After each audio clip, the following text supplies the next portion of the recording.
The African-American girl interrupted the hearing in Texas, making the judge drop his pen. Nobody expected a child to bring a courtroom to a dead halt, especially not a black girl in dusty sneakers, storming into a room filled with white suits and cold stares.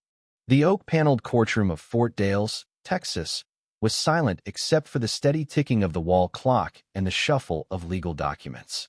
Judge Horace Blanton, a man of 67 with a silver mustache and an iron grip on tradition, was preparing to sign the last page of the Barkley family will, a document that would hand down a vast oil fortune to three white heirs who hadn't so much as lifted a finger on the land they were about to inherit. That's when the door slammed open.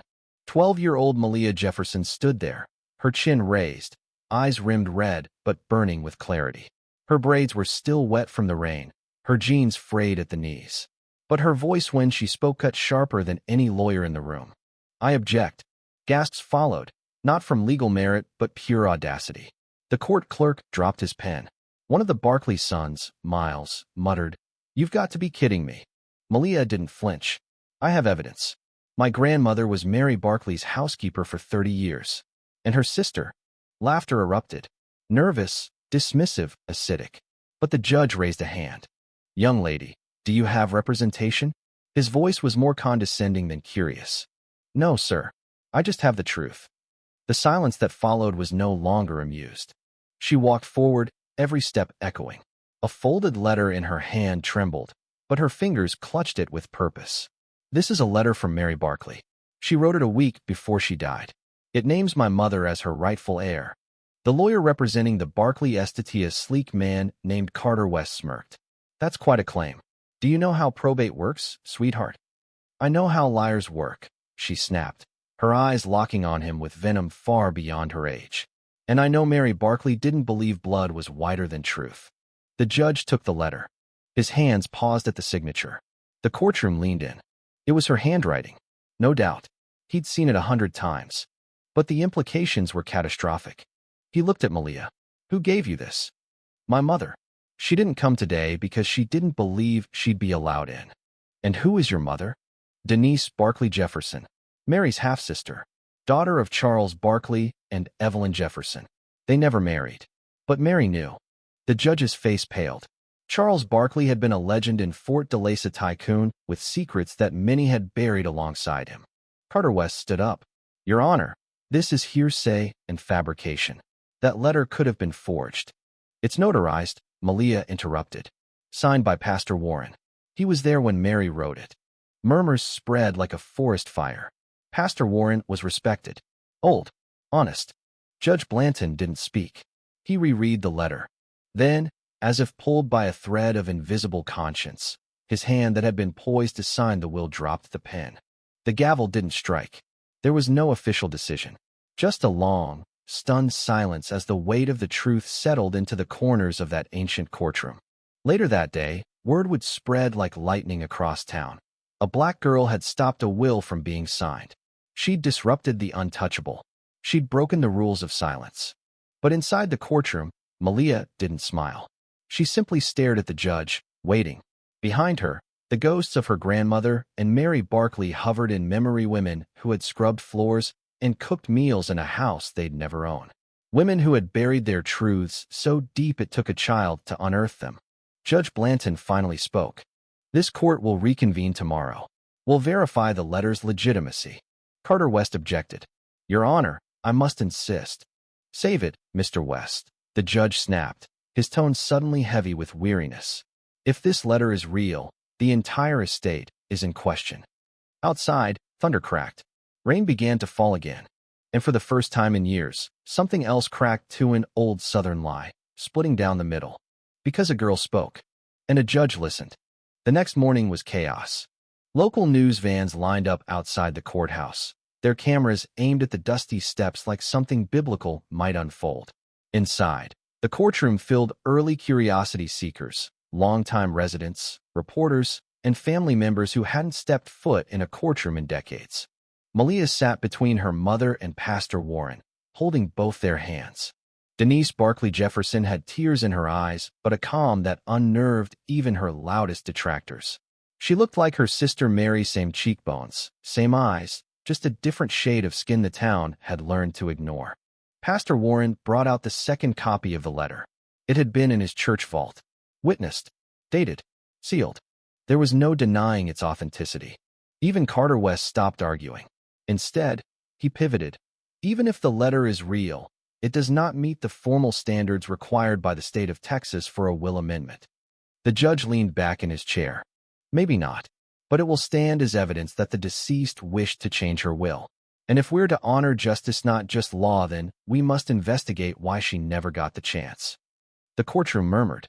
Miles Barkley slammed his hand on the table. This is bull. That woman is not family. She's more family than you ever treated her, Denise said softly. Mary loved me like a sister. She told you boys that more than once. But you never listened. Malia stood up again. The only reason she never filed a new will is because she was dying, and y'all kept her isolated. Judge Blanton took off his glasses. What are you accusing the Barkleys of, Miss Jefferson? I'm not accusing. I'm saying what Mary told me. They didn't want her changing anything. They thought no one would find the letter. And how did you find it? She left it in her quilt. The one she gave me a week before she passed. I didn't even know it was in there until last week. The judge nodded slowly, as if the whole town's weight had just been pressed on his chest. Outside, the storm cleared. Inside, a reckoning had begun. The judge's chambers were not meant for such tremors. But as Judge Blanton sat behind closed doors reviewing the evidence, the walls seemed to whisper truths that had long been buried beneath Southern hospitality and whitewashed history. He stared again at the letter from Mary Barkley.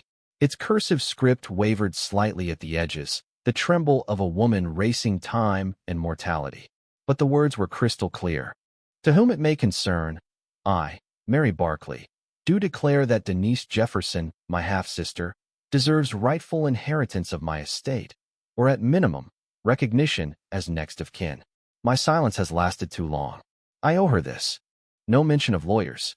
No notary seal on that copy. But the one from Pastor Warren had both. Blanton rubbed his temples. He had known Mary personally. She wasn't the type to make sentimental declarations unless she meant them with every atom of her being. And if the letter was legitimate, then the entire basis of the current will signed 4 years prior was, at best, outdated. At worst, fraudulent.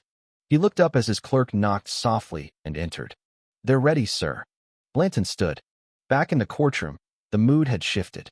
This wasn't curiosity anymore. It was confrontation, raw and unsettled. Malia and her mother sat tall, but you could see the ache in their posture. They weren't trying to win riches. They were trying to prove they weren't invisible. The Barkleys sat with stiff jaws and folded arms. Miles glared at the girl across from him as if her very presence was a personal insult. His sister, Natalie, wore sunglasses inside the courtroom and hadn't said a word since the hearing began. Only the youngest, Chris, looked unsure, his fingers twitching nervously against the polished wood of the family table. Judge Blanton re-entered. After reviewing the evidence, he began, and verifying the notarized letter submitted by Reverend Warren. This court finds the document to be authentic. However, it does not meet the strict requirements of a revised will under Texas law. Carter West began to smile, just slightly. But Blanton continued. Yet this court cannot in good conscience ignore the deceased's written intent. Mary Barkley clearly wanted a change. And the question now becomes, why wasn't that change allowed to happen? He leaned forward. This court will now open an inquiry into the final months of Mary Barkley's life. If coercion, undue influence, or obstruction of testamentary freedom is found, this will may be declared invalid. The courtroom broke into low rumbles of disbelief and wonder. Miles jumped up. This is ridiculous. She was a senile old woman. She was sharp, Denise said from her seat. Sharper than you ever gave her credit for. Blanton pounded his gavel. Mr. Barkley, sit down or be removed. Outside, the media swarmed like hornets. The story had legs now. Hidden heir, secret sister, Southern scandal. Everyone from Houston to Atlanta was suddenly interested in a 12-year-old girl with a letter and a dream. That night, Malia sat with her mother in their tiny duplex on the east side of town, walls papered with old family photos and school awards. She held the quilt in her lap, its corners worn and stitched with initials of women long gone. Did you know? She asked softly. Denise nodded, her eyes distant. Not all of it. Mama told me she and Charles were in love once. But when he married into money, she stepped back. She never told Mary who she really was not until much later. Why didn't she fight for it? Because in towns like this, black women don't win fights like that. We survive. We keep our heads down. She didn't want me to be caught in it. But now we are. Yes, Denise said. But we're not hiding anymore. Across town, the Barkleys were meeting with their lawyers. This is extortion, Miles barked. She's just some charity case who got lucky and found an old letter. Carter West wasn't so sure. That girl has the public on her side. And the judge isn't playing favorites. If we find any sign that Mary was prevented from updating her will, it's over. Chris spoke up. Maybe we should just settle. Give them something. Miles turned on him. You want to hand over $1 million to a stranger? She's not a stranger, Chris said. She's family, whether you like it or not. For the first time, silence fell among them. Not because they agreed, but because the youngest had said the thing none of them dared to speak aloud. Back in court the next morning, new witnesses were called. A former nurse testified that Mary had requested her lawyer multiple times during her final weeks but was always unavailable. A housekeeper testified she overheard arguments Mary yelling at Miles about stealing what doesn't belong to you. Emails were entered into evidence. Mary writing to Pastor Warren, asking him to hold on to something important in case anything happened to her. Judge Blanton's face grew more stone-like with each passing testimony. And then came the moment that would break the case open. The security camera footage. An IT specialist from the law firm that originally drafted the Barkley will brought a time-stamped video clip from their lobby security system. The date? 2 weeks before Mary Barkley died. In the clip, Mary was seen entering the building. She asked to speak to her attorney, Gregory Fielding. She waited and waited. Eventually, she left. Alone. But after her exit, Fielding stepped out of his office, clearly alerted, and was soon joined by Carter West, the very same lawyer now representing the Barkleys. The two men spoke in hushed tones before retreating into a back room. Blanton narrowed his eyes. Mr. West, do you deny this is you in the video? Carter looked cornered. I was consulting Mr. Fielding on an unrelated case. Blanton nodded. Then it should be no issue producing the case files from that day. Carter said nothing. The courtroom had never been quieter. Good, Denise whispered back. By the end of that day, Judge Blanton adjourned the hearing with one final statement. This court believes a deliberate obstruction of justice may have occurred during the final weeks of Mary Barkley's life. All involved parties should prepare for a full deposition under oath. And in the meantime, the disbursement of the Barkley estate is hereby frozen. Outside, reporters crowded around Malia and Denise. Do you feel vindicated? One asked. We're not here for revenge, Denise said, her voice steady. We're here for truth. Mary wanted her sister remembered. My daughter made sure of it. What happens if you win? We don't win, Malia said quietly. We restore something that was stolen. That's different. Meanwhile, Judge Blanton sat alone in his office, staring at the same pen he had once dropped. He remembered his own mother's voice. A maid in a white home. Silenced. Erased. And now, a child had reminded him why he took this bench in the first place. Not to serve power, but to protect justice. A week passed before the depositions began. The Barkley family's glossy image donor plaques, country club photos, legacy scholarship started to lose its sheen under the harsh glare of testimony, timelines, and public scrutiny. At the courthouse, the air was heavier than usual. Journalists waited not just for headlines, but for justice. Protesters held signs outside the building. Truth has no color. Let Mary's voice be heard. And inheritance is more than money. Malia watched them from a window upstairs. It still felt surreal, her face on the news, her name whispered in grocery store lines. She was just a girl who loved reading, helping her mom clean houses, and sitting under the big pecan tree behind their duplex. Now she was a symbol. In the deposition room, Denise sat in front of a long oak table flanked by her attorney and Pastor Warren. Across from her were Miles, Natalie, and Chris Barkley, along with their respective lawyers, including the visibly shaken Carter West. The camera rolled. Denise spoke first. My mother, Evelyn Jefferson, met Charles Barkley in 1967. He was 28. She was 20. She worked at the Barkley Ranch as a kitchen girl. He was recently divorced and grieving. They had a relationship. And your mother told you this herself? Yes, many times. She kept it quiet because she didn't want to cause a scandal that would ruin either of them. But when she found out she was pregnant, he promised to help. He paid for the hospital bills, sent letters, and even visited when I was a baby. But once he remarried, it stopped. And Mary? She didn't know at first. But years later, after Mama started cleaning for Mary's house, the truth came out. Mary figured it out from a photo Mama carried of me as a child. She asked questions. Eventually, they both confirmed it.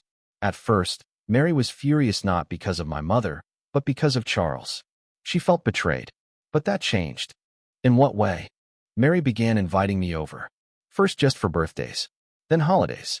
She'd give me books, ask about school. I never called her sister. But she treated me like family. Miles leaned forward, his voice sharp. If she wanted you in the will, why didn't she just say so to her lawyer? She tried, Denise said without blinking. She went to his office. You made sure he didn't see her. Chris winced. Natalie said nothing.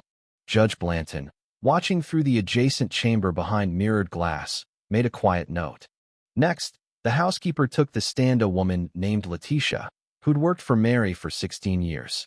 Her accent was thick, her tone unwavering. Mary loved Miss Denise. Always spoke of her with pride. Said she was the only person who never wanted anything from her. Did she ever express concern about her will or her family? Letitia nodded. After she got sick, she said she didn't trust Miles, that he was pushing her to keep things simple. She said she wanted to change her will, but didn't have the strength to argue. Did she ever tell you what she wanted to do? Yes. She said she was going to leave part of the land to Denise and something for the girl Malia. Said she'd earned it more than the others. Inside the viewing room, Blanton's expression turned steel cold. It was one thing to ignore a dying woman's wishes, it was another to manipulate them into silence. Carter West's turn came. He took the stand, sweat already gathering at the collar of his tailored shirt. His mouth opened, but no confident legal defense came out. Only exhaustion. I was told Mary had become erratic, he said finally. Miles said she was confused, that any changes would just cause unnecessary litigation. I advised we let her rest. Did you see the letter she wrote? The opposing attorney asked. I heard about it from Gregory Fielding. He said it was informal and wouldn't hold up in court. And did you or Mr. Fielding discourage her from drafting a new will? A pause. I can't say for certain. But, yes, I believe she was discouraged. Outside, crowds buzzed with the latest revelations. Inside, the judge now had enough. He scheduled a final ruling for the following week. That Sunday, Malia and her mom went to visit Mary's grave for the first time since the hearing began. The cemetery sat on a hill just beyond the Barkley estate, half forgotten but clean. They brought fresh daisies. Mary's favorite hand knelt quietly. I wish she could see this, Malia whispered. Denise smiled softly. She does. What if we lose? Denise turned to her daughter. Then we still win. Because we told the truth. Because you stood up for something no one else had the courage to. Malia looked out across the fields. Oil pumps still moved like silent dinosaurs in the distance, sucking wealth from the earth that had once ignored her. I don't want the money, she said. I know, her mother replied. But it's not about money. It's about remembering we belonged here, too. Monday came.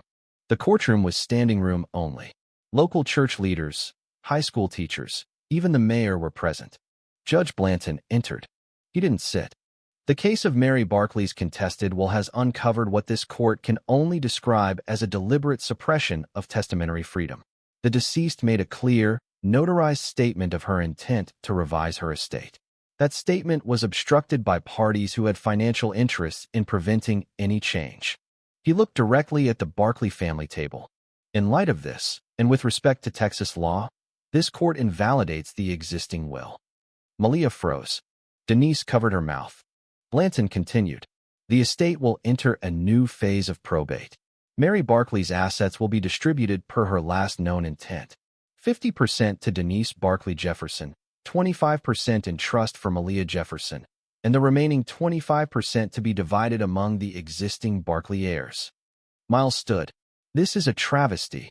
It is, Blanton said, but not the way you think. Gavel strike. Court adjourned. The cameras outside exploded in flashing light. Reporters scrambled. Voices shouted. But Malia didn't run from it. She held her mother's hand and stepped down the courthouse stairs with her chin raised not in pride, but in peace. Pastor Warren waited by the curb, offering an arm to Denise. "Your sister would be proud," he said. "She already was," Denise replied.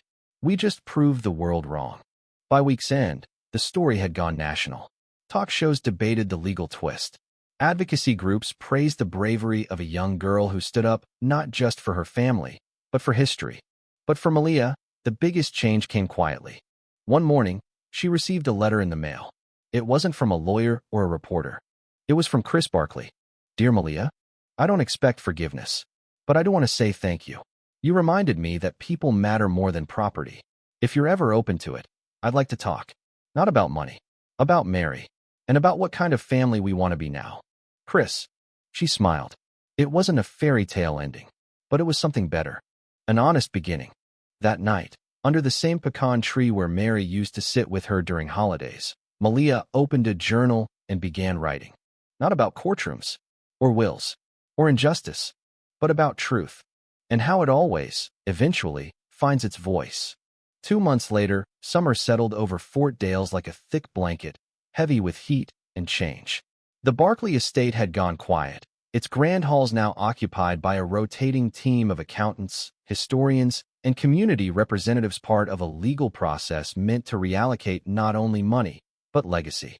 Malia sat on the porch steps of their new Homia modest two-story on the west side of town. It wasn't huge, but it had a fenced yard, bookshelves in every room, and a wide front window that caught the golden hour light like a painting. It was the first house her family had ever owned. But ownership wasn't what mattered most. It was belonging. "Hey, superstar," came a voice behind her. She turned. It was Chris Barkley. He had started coming around every few days, awkward at first, then gradually less so. They didn't talk about court much anymore.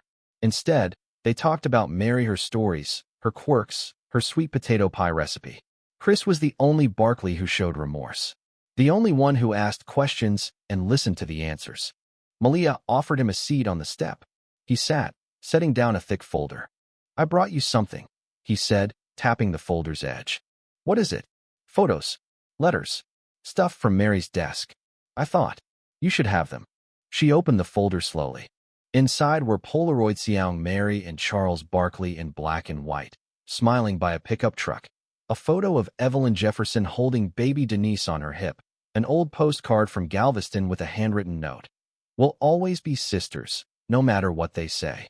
Malia blinked fast to stop the tears. "Thank you," she whispered. Chris gave a small nod. You gave her voice back. "This is the least I can do." From the kitchen, Denise called, "Dinner's ready." They stood and walked inside together, side by side, not enemies, not strangers. Maybe not yet family, but something close, something hopeful. That evening, they sat around a small table. Denise had cooked red beans and rice, the way Mary used to. Chris offered to set the plates. Malia lit the candles. There was laughter, soft at first, then louder. Somewhere in the background, the news played faintly, a follow-up story on the Jefferson Barkley ruling. Legal analysts say the case may set precedent for how family intent is weighed against formal probate law. But no one was listening. Not really. They were too busy living. In the weeks that followed, the rest of the estate settlement unfolded. 20 acres of the Barkley land was legally transferred into the Jefferson Barkley Foundation, a nonprofit created by Denise and overseen jointly by community leaders and legal counsel. Its mission? Provide scholarships, housing assistance, and small business grants to families of color in rural Texas, especially descendants of domestic workers and sharecroppers. Malia attended the opening ceremony in a blue dress and sneakers. She hated heels. During her speech, she said, "This land was worked by people whose names were never carved into stone. But they mattered. And this foundation is a promise that their children will no longer be forgotten." Thunderous applause. The local paper published a front-page photo the next day. Malia, standing on the porch of the old Barkley Ranch, holding a shovel with Denise on one side and Pastor Warren on the other. The headline read, "Truth planted here." But even as the world looked in, life for Malia moved forward. She returned to school in the fall not as a local legend, but as a student who had missed too many math quizzes. She rejoined the debate team, took an interest in civic law, started writing more poetry. Her teachers asked her to enter state competitions. She shrugged and said she'd think about it. Fame fades, she told her friend Lily. But change sticks around. Denise, for her part, finally took a vacation, her first ever. She and Malia spent a week in Savannah, Georgia, walking down cobblestone streets and talking about nothing and everything. They laughed until their ribs ached. They lit candles for Evelyn and Mary in an old church by the water. At night, Malia wrote by the hotel window, capturing moments that would become chapters one day. Because she had a new goal now. Not law, not fame, but truth-telling. The kind you carve into the world so deeply, it can't be washed away by time. One quiet afternoon in December, Malia received a package. No return address. Inside was a thick envelope and a note in careful script. For the girl who stopped the pen and started the truth. HB. She opened the envelope and pulled out a single page. An original draft of the Barkley Family Trust, handwritten by Mary, dated months before even the notarized letter. At the bottom, in fading ink, were words that made Malia's breath catch. If no one believes her, tell her I always did. Later, Pastor Warren would confirm the handwriting. It was real. Another piece of Mary, revealed. Malia pressed the paper to her chest. A circle had closed. Not perfectly, not cleanly, but powerfully. The winter came and went. The town moved on to new controversies, new politics, new gossip. But the story of the girl who changed everything still lingered in library shelves, in community centers, in the voices of young students who now debated inheritance rights and racial justice in classrooms that used to ignore both. Sometimes, people stopped Malia on the street and asked, "How did you do it? How did you stay strong?" She'd smile. "I didn't," she'd say. "I just refused to stay quiet." Because that was the secret. Strength wasn't about being fearless. It was about showing up even when your hands shook. About speaking up even when your voice cracked. About walking into a room that didn't want you and not asking for permission to belong. In her journal, she wrote, "Let history be messy. Let truth be loud. Let girls with braids and sneakers break the silence. And let the world be better for it." And so it was. The girl who made the judge drop his pen went on to write her own story line by line, voice by voice. Not in ink, but in impact. The end. Thank you for listening. If you find it interesting, please like and subscribe to follow the next stories.